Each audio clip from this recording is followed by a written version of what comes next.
যাদের মুখে রুচি নাই তারাও মনে হয় 1 প্লেট ভাত খুব অনায়াসেই খেয়ে ফেলতে পারবে। আজকে আমি করছি বেগুন আর টমেটো ভর্তা। তো আমি যেভাবে করি সেটাই আমি আজকে আপনাদের সাথে দেখাবো।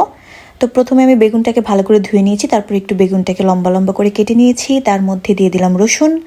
এখন আমি এক পাশে শুকনো মরিচ ভেজে নিচ্ছি, আর এক পাশে কাঁচামরিচ, রসুন আর পেঁয়াজ ভেজে নিচ্ছি।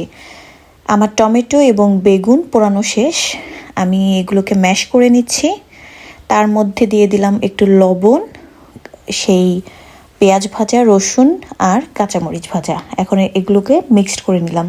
এখন আমি একটি প্যানে এটাকে দিয়ে একটু ড্রাই করে নিব।